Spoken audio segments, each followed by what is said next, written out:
12 watermelons. That is what Karen and I cut open on the picnic table out back last August, all 12 out of the same 20-foot bed. And 11 of them were so sweet and so deep red that the neighbours started timing their evening walks to end at our fence. 3 summers before that, out of the same bed, the same variety, and the same Midwest clay, more than half my melons came out pale, watery, and headed straight for the compost pile. I did not change my seed, I did not buy a gadget, and I did not spend $1 extra at the garden centre. What changed was how I decided when a melon was ready, and I learned it from a way of reading watermelons the growers on this continent were using about 300 years before the first grocery store ever opened its doors. Stay with me all the way to the end, because the last check is the one that settles it. That check happens while the melon is still sitting on the vine, and the reason it works comes down to one thing a watermelon does that almost nothing else in your garden does. Once you hear it, you will never shop the melon bin the same way again either. I'm Steve Calloway. I've been growing food in the same backyard for more than 20 years, and for most of those years I've run side-by-side test beds and written down what actually happened. My first garden was a jungle of green that gave me about a dozen sad tomatoes all summer. These days my wife Karen keeps the harvest log, and the running joke in our house is that we cannot give food away fast enough. Now, a watermelon is the hardest crop in the whole garden to judge, and it is worth understanding why. You cannot squeeze it the way you squeeze a peach. You cannot smell the stem in the way you smell a cantaloupe. The rind is a quarter-inch of armour, and the only true test is a knife, which means the test destroys the melon. Cutting is a one-way door, and whether you grew it yourself or you are standing over the big cardboard bin at the grocery store, you're making a 20-pound decision with no second chances. There is also a hard reason why a melon picked too early stays disappointing forever, no matter how long it sits on your counter. I am saving that reason for the end, because it is the key that makes the whole method make sense. Here is where the old knowledge comes in. Watermelons are not native to this continent. They came over on Spanish ships in the 1500s, and within a few generations, Native American growers from the southeast all the way up the river valleys of the plains had made them their own, growing them in quantity and saving seed year after year. Think about what that meant. No refrigeration, no melon bins full of backups. A family picked a melon once, and it had to be right, so they learned to read the plant itself, from the belly of the fruit to the vine it hung on. Now, I cannot put 300-year-old know-how into a test bed exactly as it was lived. What I could test is whether the checks hold up today in a regular backyard on regular store-bought seed. So for 3 summers, I scored every single melon in my beds against a written checklist before I cut it. Karen sat at the picnic table with the harvest log and graded everyone for sweetness, 1 to 10, before she knew what my checklist said. Then we matched them up. The checks that survived that log are the 7 I am going to walk you through today, in the order I use them. And the 7th one, the on the vine check, graded out ahead of everything else in the book. I tested this myself, and the garden does not lie. Now, everything I'm showing you today comes out of the same testing habit that built the rest of my garden. And I wrote the whole system down, day by day, in a book called Steve's 30-Day Maximum Yield Protocol. It is the exact 30-day system I follow in my own backyard to roughly double what every plant produces, written out day by day for home gardeners who want significantly more food from the space they already have. No extra square footage and no expensive equipment. It works the same in raised beds, in-ground rows, and containers. Inside is the full day-by-day protocol from soil preparation through harvest, the Big 7 yield killers, which is the diagnostic framework for finding what is holding your garden back. Feeding for fruit instead of foliage, the strategic pruning that feels wrong but multiplies production, and the companion planting and succession planting systems with the science behind why each one works. The whole thing is 115 pages, and right now it is $17, marked down from $47. $17 against a garden that pays for itself. Now go ahead and grab your phone and open up your camera, the same one you use to take pictures. Point it at that square code on your screen and hold it steady for a second. A little link will pop up, give it a tap, and it will take you straight to the book. And if you're watching on your phone right now, the link is waiting for you right down below in the description. Take your time. There is no rush at all. I'll wait right here. All right, back out to the melon patch because the first check is hiding right underneath the fruit. Check 1. The field spot. Every watermelon has one patch on its belly where it sat against the soil its whole life. That patch never saw the sun.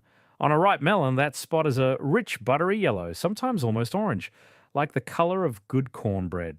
On a melon that got picked too early, that spot is white or pale cream, or it barely exists at all. Roll the melon over and look. That is the whole check. One look at the belly. Here is the why, because the why is what makes it stick. That spot starts out white on every young melon. The longer the fruit sits at full size, finishing on the vine, the deeper that ground patch colors up, from white toward cream, and from cream toward that butter yellow. So the field spot is really a clock. A white belly tells you the clock got stopped early. A deep yellow belly tells you the melon got its full time. In Karen's log, melons with a strong yellow field spot beat the pale-bellied ones for sweetness again and again, and it was not close. One warning before we move on. A yellow spot alone is not a guarantee. It tells you the melon had time. It does not tell you everything else went right. That is why this is a stack of checks and not a single trick. So the field spot is your first gate, butter yellow, the melon stays in the running. White, put it back and do not look back. Check 2. The shine. A young, unripe watermelon is glossy. It shines under the store lights like it was waxed. A ripe watermelon goes dull. The surface takes on a soft, matte look, sometimes with a faint whitish bloom on the rind like the dust on a fresh plum. Hold 2 melons side by side under the light and you will see it immediately once you know to look. The reason is simple. As the fruit finishes, the rind stops putting its energy into that slick outer surface and the natural waxy coating changes character. Shine means the melon was still building rind when somebody pulled it. Dull means the rind work was done and the plant had moved on to filling the inside with sugar. It feels backwards because everything else in the produce section teaches us that shiny means fresh. With watermelon, shiny means early. Dull means dinner. Check 3. Sugar webbing. Look over the green rind for patches of rough, brown, lacy scarring. Thin lines that spread like a little road map or a spider web across the surface. A lot of shoppers pass those melons by because the webbing looks like damage. The old growers looked for it on purpose. The explanation that has been handed down is that the webbing traces back to heavy pollinator traffic when that melon was a flower, and folks will tell you more. Bee visits mean a sweeter melon. Now, I cannot verify what the bees were doing in my patch 3 months earlier.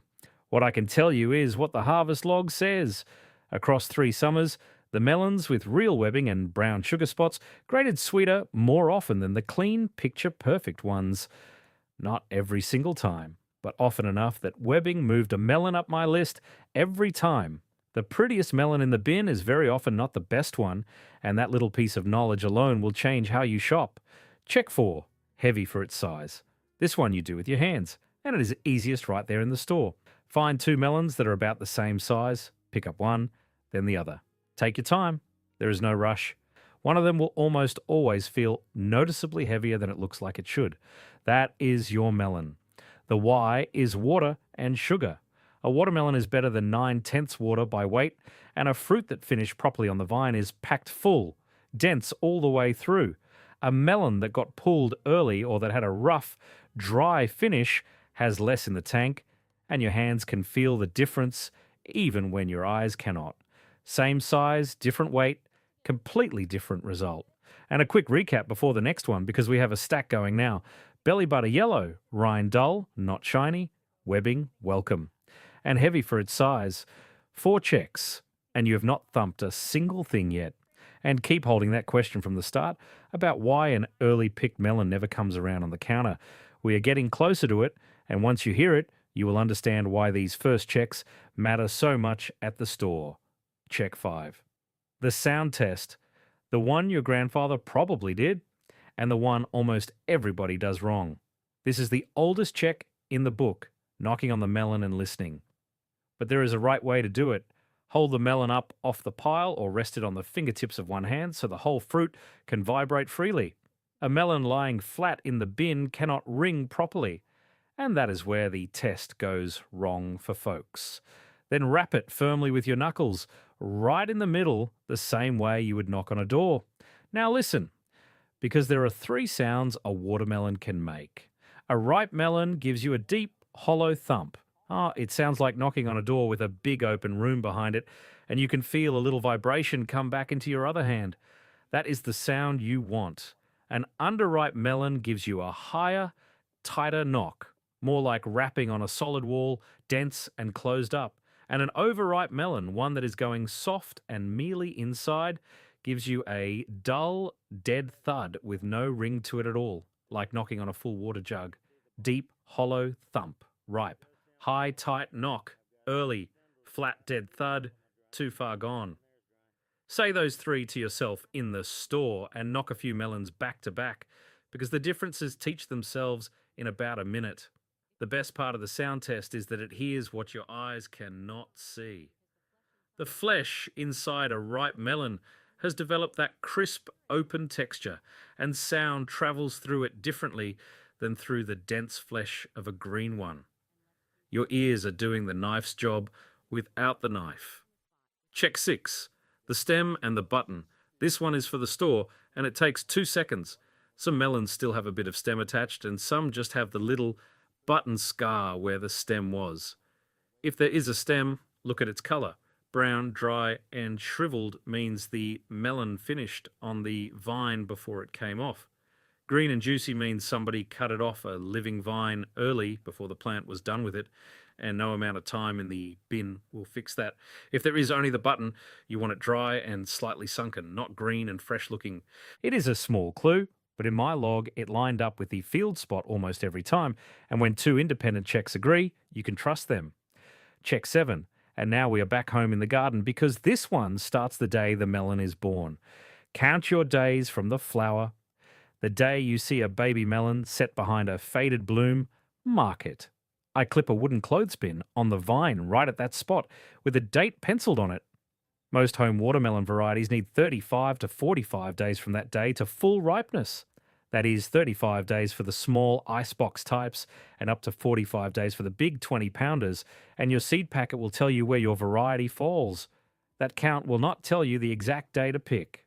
What it does is tell you when to start checking so you are not out there thumping a melon that is 3 weeks away and losing faith in the whole method.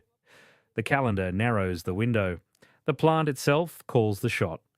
And that brings us to the part I promised you at the very start. The check that outranks every single thing I have shown you today and the reason behind it.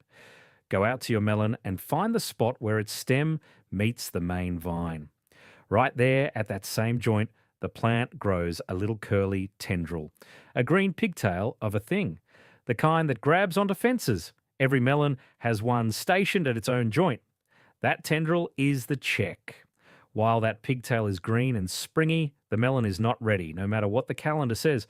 When it starts to brown from the tip, you are close, usually within about a week. And when that tendril has gone completely brown, dry, and crisp all the way to the vine, and the small leaf at that same joint has faded too, that melon is ready. Not roughly ready. Ready. I ran this one as a proper experiment because a claim that strong deserves 1. 3 melons, same vine, same size, same week. I picked the first when its tendril was half brown. I picked the second the day its tendril went fully dry. I picked the third a full week after its tendril died. Karen scored them blind at the picnic table. The half-brown melon came in at a 6, decent but pale in the centre. The week-late melon scored a 5, sweet at the rim but going soft and mealy toward the heart. The melon picked the day its tendril finished scored a 9, dark red wall-to-wall, crisp, dripping, same vine. 3 different melons at the table. So why does a dried-up pigtail know more than we do? This is the one thing a watermelon does that almost nothing else in your garden does. A tomato picked a little early will ripen on your windowsill. A pear actually prefers to finish off the tree. Those fruits carry their own ripening engine inside them. A watermelon does not. Every bit of sweetness a watermelon will ever have comes through the vine, pumped in as sugar during those final days, like a tank being filled through one single hose. The moment that melon is cut, the hose is cut, and the sugar level is frozen at that instant, forever. It will get softer sitting on your counter. It will never, ever get sweeter. That is why the green picked store melon disappoints no matter how long you wait. And it is why every check I gave you today is really just a way of asking one question. Did this melon get its full fill before somebody cut the hose? And the tendril answers that question straight from the plant. That tendril shares its joint and its plumbing with the melon beside it. While the vine is still pumping sugar into that fruit, it keeps the parts at that joint alive. When the vine finishes filling that melon and shuts the delivery down, the tendril is the first thing at that station to dry up. It is the plant's own fuel gauge, one per melon, reading full. The old growers did not have the word for plant sugars, but they had watched enough vines to know exactly what that dried pigtail meant, and 3 summers of my harvest logs say they had it dead right. And that is exactly the kind of thing the whole protocol is built on. Tested, cheap, and written out day by day so you can just follow along. If one dried up tendril can save your entire melon patch, think about what 30 days of that same kind of testing does for every bed in your yard, from soil preparation right through harvest. The book is Steve's 30-day maximum yield protocol. It is $17 right now, down from $47, and one saved harvest pays for it several times over. Now, go ahead and grab your phone and open up your camera, the same one you use to take pictures. Point it at that square code on your screen and hold it steady for a second. A little link will pop up, give it a tap, and it will take you straight to the book. And if you're watching on your phone right now, the link is waiting for you right down below in the description. Take your time. There is no rush at all. I'll wait right here. So there is the whole method. At the store, stack your checks. The butter yellow field spot, the dull rind, the sugar webbing, the heavy for size test, and the deep hollow thump. And in your own garden, the brown, dry tendril outranks them all because that one comes straight from the plant. If you run this test in your own beds, come back and tell me the before and after. I read every single one. Next time, I am going to show you the one pruning cut I make on every watermelon vine in early July. The cut that looks like you are hurting the plant, and the reason my melons finish sweeter and close to a week earlier because of it. Get out there and get your hands dirty, and I'll see you in the garden.